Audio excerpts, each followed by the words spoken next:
Le fonds de bonification ne demande pas aux artistes béninois d'aller au prêt. Après une profonde analyse du secteur de la culture à l'avènement du gouvernement de la rupture en 2016, il s'est révélé que la professionnalisation du secteur s'impose afin que les artistes, les promoteurs et autres acteurs culturels jouissent réellement et bénéficient des fruits de leurs efforts. Ainsi, le président Patrice Talon initie un projet dénommé le Fonds de bonification. Le Fonds de bonification est un accompagnement que l'État a institué pour encourager la création des industries culturelles. Donc ça intéresse les entrepreneurs, les promoteurs culturels. À ce début, on n'y croyait pas, ce qui était normal dans la mesure où il fallait faire un travail de sensibilisation, de nettoyage, de clarification, de mise en confiance surtout. Et aujourd'hui, on peut vous dire que le fonds de bonification est devenu une réalité dans la mesure où deux institutions bancaires de la place ont accepté donc d'accompagner l'État dans la mise en œuvre de cette réforme-là majeure. En termes de réforme, c'est une première, comme il a dit, au Bénin. Un État qui paie les intérêts des prêts à vous consentis par les établissements financiers. Cela montre l'importance qu'accorde le président de la République à la promotion culturelle dans son pays.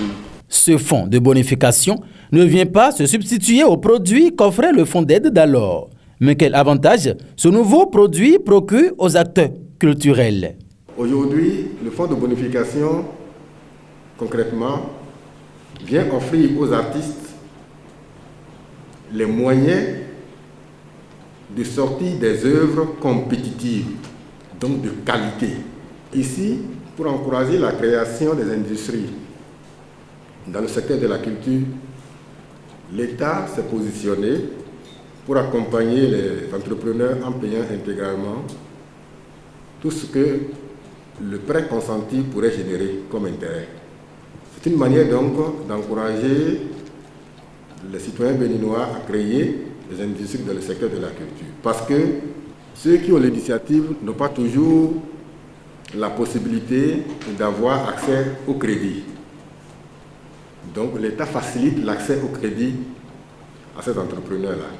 Et ceux qui auront accès donc à ce fonds de bonification doivent être en règle vis-à-vis donc du fisc au Bénin. Après donc une explication succincte de ce nouveau produit pour le décollage de l'économie culturelle au Bénin, les professionnels des médias ont à leur tour relancé le DGFAC sur certains points d'ombre. Les quelques préoccupations auxquelles il essaie d'apporter les réponses. Mais ce n'est pas le Fonds des aides de la culture qui met en place le crédit.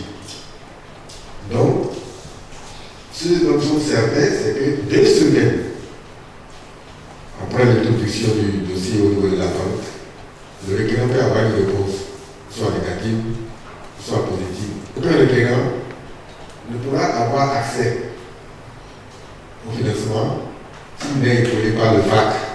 Lorsque le dossier est introduit au niveau de la banque, le FAC doit mener ses investigations et faire un suivi très rapproché de tout ce qui se passe, parce que c'est quand même l'argent de l'État.